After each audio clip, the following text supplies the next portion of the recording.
morning and welcome to another virtual field trip.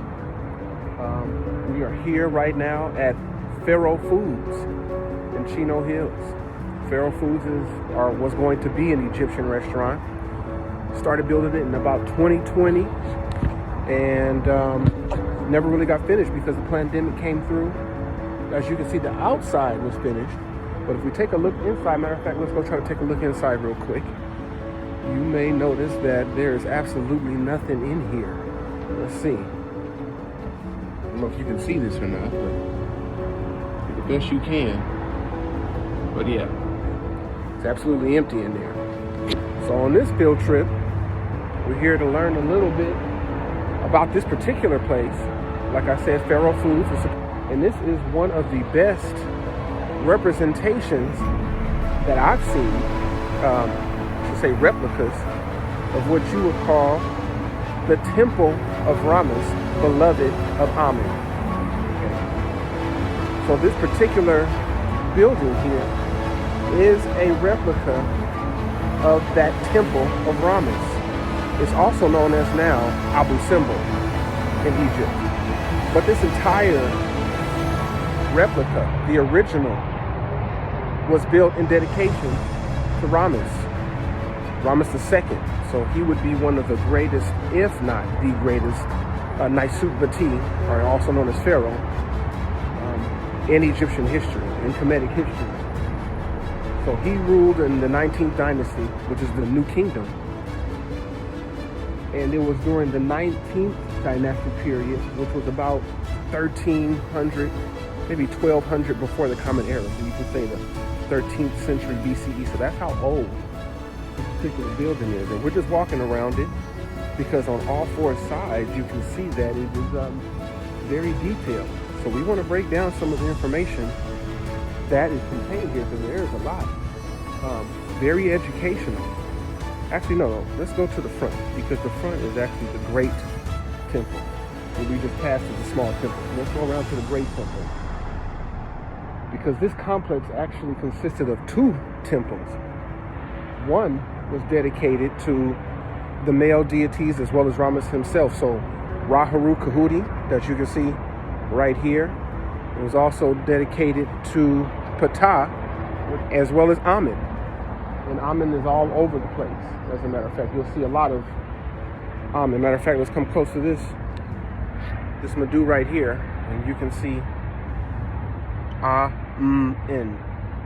Amen. Okay. So there you go. Entire sculpture is dedicated to him.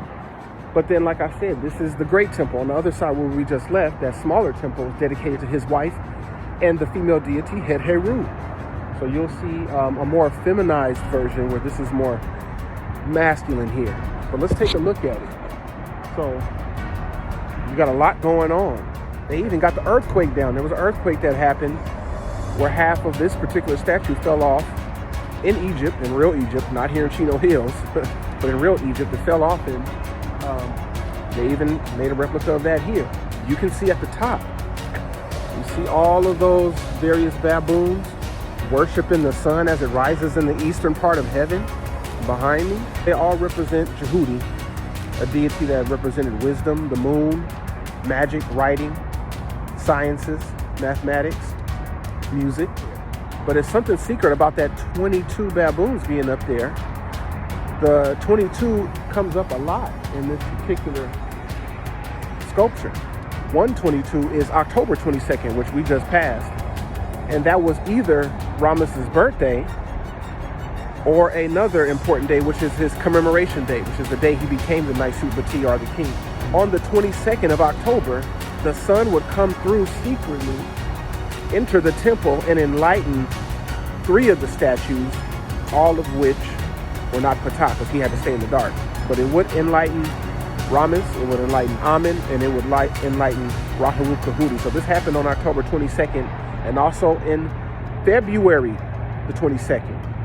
So they're not sure which day is Ramses' birthday or which day is his commemoration day, the day that he became the Naisut. But both of those days are very important. Remember, those have to do with the 22. And like I said, line that up with the 22 baboons who are protecting the Great Temple at the top, and you have quite a powerful gematria going on there.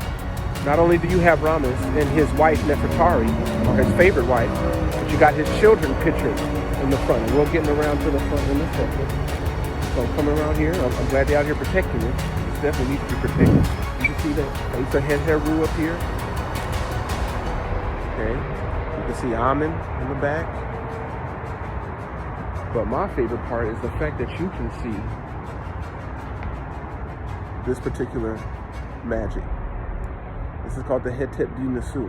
As you can see, Hetep di Nasu. And it's basically the offering that the king gives to the deities or the Netcher to provide for the rest of the country or for the rest of the people. So you'll find this inscription almost everywhere when it has to do with royalty. So look how detailed they did it. Absolutely beautiful. Okay, from top to bottom. So like I said, this is one of the best replicas I've seen, where you can actually still read the Medu. So that's absolutely fantastic. So there's a lot you can learn. If you want to come out here and do a field trip, you can learn African history. You can see language. You can learn how to read another language, an ancient tongue. You can learn African spirituality, arithmetic, astronomy, sociology, so social sciences. But man, it's just so much out here. You know, you almost want to take not just younger folks, but also older folks as well who don't get a chance to experience it. So it's just a phenomenal amount of information. I'm just scratching the surface. I just hope you guys come out to Farou Foods before something else happened to it. Get you some pictures. And like I said, if you take a field trip, you got so many subjects that you can learn and teach and get real life hands-on experience that it's absolutely amazing. So I'm gonna fall back. I'm gonna let you guys just look at some of these sites, these beautiful sites, and enjoy the building. The Temple of Amen. The Temple of Ramses, beloved of Amen. Ashe.